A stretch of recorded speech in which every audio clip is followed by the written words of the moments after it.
Hello guys. അപ്പോൾ എല്ലാവരും Vietnam vlog ഉണ്ട്. നമ്മളിപ്പോൾ ഒരു 3 മാസം കഴിഞ്ഞിട്ട്, അത് ട്രിപ്പ് കഴിഞ്ഞ് 3 മാസം കഴിഞ്ഞിട്ടാണ് വ്ളോഗ് അപ്ലോഡ് ചെയ്തിട്ടുള്ളത്. അല്ലാണ്ട് തന്നെ ഞാൻ യൂട്യൂബിൽ വീഡിയോ അപ്ലോഡ് ചെയ്തത് ഒരു 7 മാസത്തെ ഗ്യാപ്പിന് ശേഷമാണ്.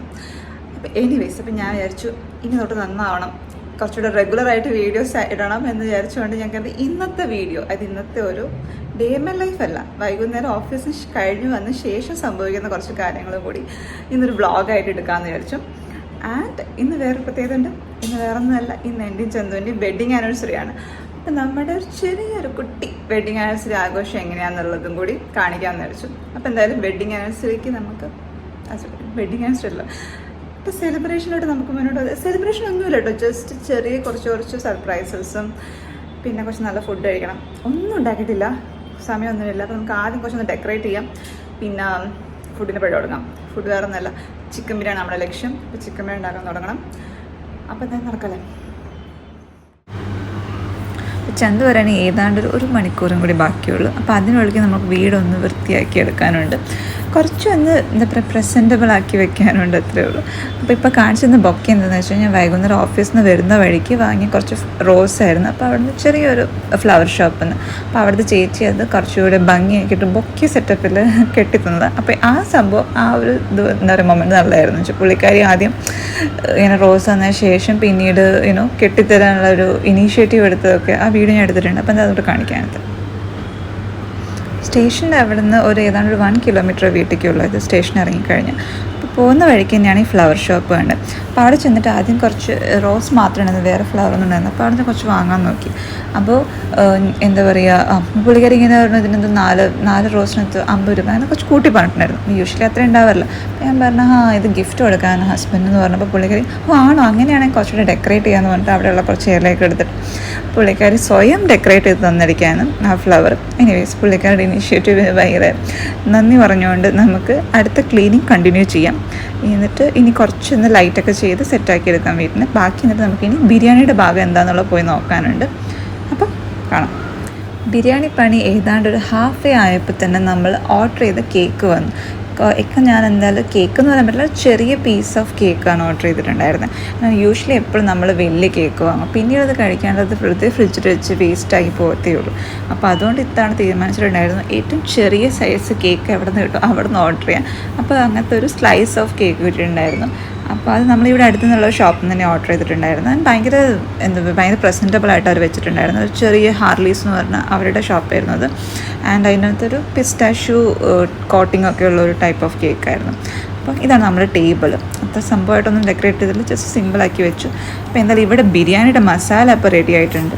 എന്നുവെച്ചാൽ നോർമൽ മസാലയാണ്, വേറെ ഒന്നും ഇട്ടിട്ടുള്ള just ginger garlic paste and ഉള്ളിയും കുറച്ച് ബിരിയാണി മസാലയും വേറെ പെപ്പറും ഉപ്പും, വേറെ ഒന്നുമില്ല. വേറെ എക്സ്ട്രാ മുളക് പൊടിയോ വേറെ മഞ്ഞപ്പൊടി ഉണ്ടെന്ന് പറയാം. എന്നാലും വേറെ എക്സ്ട്രാ ലൈക്ക് കൊറിയാണ്ടർ അങ്ങനത്തെ സാധനങ്ങളൊന്നുമില്ല. അപ്പോൾ പിന്നെ നമ്മൾ റൈസ് സെപ്പറേറ്റ് ആക്കി കുക്ക് ചെയ്തിട്ട് കറി വേറെ തന്നെ വെച്ചിട്ടാണ് പിന്നീട് ദം ചെയ്യുക. അപ്പോൾ ghee rice separate already cook ചെയ്തിട്ടുണ്ടായിരുന്നു. അപ്പോൾ അത് ഓൾറെഡി ദം ചെയ്ത് ഇനിയിപ്പോൾ ജസ്റ്റ് ലെയർ ചെയ്യുകയാണ്. മേലെ കുറച്ച് അതിൻ്റെ ഗാർണിഷ് ചെയ്യാൻ വേണ്ടിയിട്ട് നമ്മൾ അണ്ടിപ്പരിപ്പും മുന്തിരിയും ഒക്കെ ഒന്ന് നെയ്യിൽ വറുത്തെടുത്തിട്ടുണ്ടായിരുന്നു. ഇനി ഇതെല്ലാം ഗാർണിഷ് ചെയ്തതിന് ശേഷം നമുക്ക് ദം ചെയ്യാനായിട്ട് വെക്കാം. ഒരു 15 മിനിറ്റ് ദം ചെയ്യാൻ വെച്ചാൽ മതി. അത് ഏറ്റവും ലോ ഫ്ലെയിമിൽ വെക്കണം, അതിനല്ലെങ്കിൽ പിന്നെ അടി പിടിക്കാനായിട്ട് ചാൻസ് ഉണ്ട്. അപ്പോൾ അങ്ങനെ ചെയ്ത് കഴിഞ്ഞ സമയത്ത് ഈ ദം ഇട്ടുന്ന സമയത്ത് നമുക്കിനി അടുത്ത ഇന്നത്തെ മെയിൻ സെക്ഷനിലോട്ട് കിടക്കാം. അത് വേറൊന്നുമല്ല, കുറച്ച് ഗിഫ്റ്റ് വാങ്ങിയിട്ടുണ്ട് ചന്തുവിന്. അപ്പോൾ അത് കൊടുക്കണം. Chandu already gift വാങ്ങിയിട്ടുണ്ടായിരുന്നു.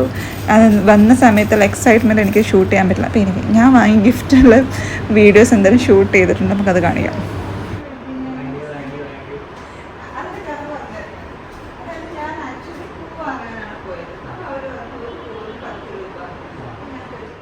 ഇതപ്പോൾ നേരത്തെ പറഞ്ഞ കഥയില്ലേ, അത് വീണ്ടും ഒന്ന് ഇപ്പോൾ ചന്തുവിൻ്റെ അടുത്ത് റിപ്പീറ്റ് ചെയ്തുകൊണ്ടിരിക്കുകയാണ്. അപ്പോൾ നിങ്ങളത് വീണ്ടും കേൾപ്പിച്ച് ബോറടിപ്പിക്കുന്നില്ല. അപ്പോൾ ഇത് എന്നത്തെയും എന്നത്തെ ടാസ്കല്ല, എന്നത്തെ ഒരു റുട്ടീനാണ് നമ്മുടെ. വൈകുന്നേരം വന്ന് അല്ലെങ്കിൽ രാവിലെ ഓഫീസിൽ പോയി അത് അവസാനിക്കുന്ന വരെയുള്ള സ്റ്റോറി ഒരു മൊത്തം ഞാനൊരു ദിവസം ഒരു മണിക്കൂർ ഇരുന്ന് ചന്തുവിൻ്റെ അടുത്ത് പോയി. ചന്തുവിന് കേൾക്കാൻ ഇഷ്ടമാണ്. അപ്പോൾ നമ്മൾ മിക്കപ്പോഴും ഉള്ള ഒരു കോൺവെർസേഷൻ അതാണ്. അപ്പോൾ എല്ലാ ദിവസവും എൻ്റെ ഈ കഥകൾ കേട്ട് എങ്ങനെയാണ് ചന്തു സഹിക്കുന്നതെന്ന് അറിയത്തില്ല. But anyways I think he enjoys it. അപ്പോൾ എനിവേ അപ്പോൾ ആ ഒരു സ്റ്റോറി ഡിസ്ക്രിപ്ഷൻ നടന്നുകൊണ്ടിരിക്കുന്നത്. ഇത് ഒരു അരമണിക്കൂറാണ് ഒരു പൂ വാങ്ങിയെ പറ്റി പറഞ്ഞുകൊണ്ടിരിക്കുന്നത്. ഓക്കെ, അപ്പോൾ നിങ്ങൾക്ക് ഊഹിക്കാൻ പറ്റുമല്ലോ ഒരു 10-12 മണിക്കൂർ എത്രത്തോളം എക്സ്പ്ലെയിൻ ചെയ്യാനുണ്ടായിരിക്കും. അപ്പം നമ്മുടെ കഥയെല്ലാം നടന്നുകൊണ്ടിരിക്കുന്നു. ഇനി നമുക്ക് മെയിൻ ഗിഫ്റ്റ് കൊടുക്കാം. ആദ്യം കൊടുത്ത ഗിഫ്റ്റ് എന്ന് വെച്ച് കഴിഞ്ഞാൽ നമ്മുടെ ഒരു എൻ്റെ ഫോട്ടോ ഫ്രെയിം ആയിരുന്നു, ലൈക്ക് ഫോട്ടോ ഫ്രെയിം ചെയ്തിട്ടുള്ള. അപ്പം അത് ഫോട്ടോ എന്ന് വെച്ച് കഴിഞ്ഞാൽ ചന്ദന് നല്ല ഇഷ്ടമല്ല. ചന്ദൻ്റെ ഫ്രണ്ട് ഉണ്ട് കട്ട, അപ്പോൾ കട്ട എടുത്തൊരു നല്ലൊരു പിക്കായിരുന്നത്. അപ്പോൾ താങ്ക് യു കട്ട. കട്ട ഇങ്ങനെ ഒരു ഫോട്ടോ എടുത്തുകൊണ്ട് നമുക്ക് നല്ലൊരു ഫ്രെയിം ചെയ്യാൻ പറ്റുക. അങ്ങനെയല്ല, നമുക്ക് എല്ലാം കൂടി ചേർത്ത് നല്ലൊരു ഫോട്ടോ കിട്ടുന്ന പാടാണല്ലോ. അപ്പോൾ എന്തായാലും ഈ ഫോട്ടോ ചന്ദ്രന് ഭയങ്കര ഇഷ്ടമാണ്. അത് ആ മുഖത്ത് കാണാണ്ടുള്ള ഫോട്ടോ കണ്ടുള്ള സന്തോഷം കാണുന്നില്ലേ. അപ്പോൾ എനിവേസ്, അപ്പോൾ അതായിരുന്നു നമ്മുടെ ആദ്യത്തെ ഗിഫ്റ്റ്.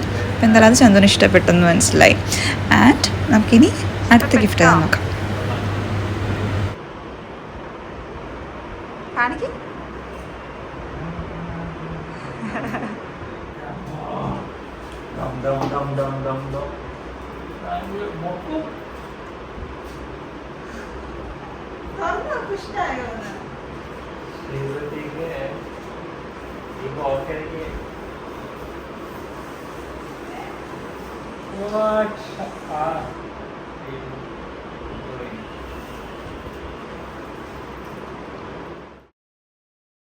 അപ്പോൾ അത് വേറെ ഒന്നുമില്ല, ഒരു ബാഗായിരുന്നു, ഓഫീസിലോട്ട് കൊണ്ടുപോകാൻ പറ്റുന്ന ബാഗായിരുന്നു.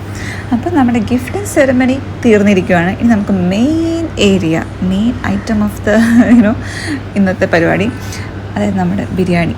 ഇപ്പം എന്തായാലും ദമ്മൊക്കെ സെറ്റായി കഴിക്കാൻ വേണ്ടി റെഡി ആയിരിക്കുവാണ്. അപ്പോൾ നമുക്കിനി ബിരിയാണി കഴിച്ചുകൊണ്ട് ഇന്നത്തെ വ്ളോഗ് ഇവിടെ എൻഡ് ചെയ്യുകയാണ്. അപ്പോൾ ബിരിയാണി ഇത്തവണ ഞാൻ ഇങ്ങനെ ഫ്രൈ ഒന്നും ചെയ്യാണ്ട് നോർമൽ ദമ്മ് മാത്രം ഇട്ടിട്ടാണ് ഉണ്ടാക്കിയിട്ടുണ്ടായിരുന്നത്. അപ്പോൾ ഇത് ഫസ്റ്റ് ടൈം ഇങ്ങനെ ഇവിടെ വീട്ടിൽ ട്രൈ ചെയ്ത് നോക്കിയിട്ടുണ്ട്. അപ്പോൾ എന്തായാലും സക്സസ്ഫുൾ ആയിരുന്നു. അപ്പോൾ ഇനി വേറൊരു വീഡിയോ കാണുന്നവരെ until then, bye bye guys.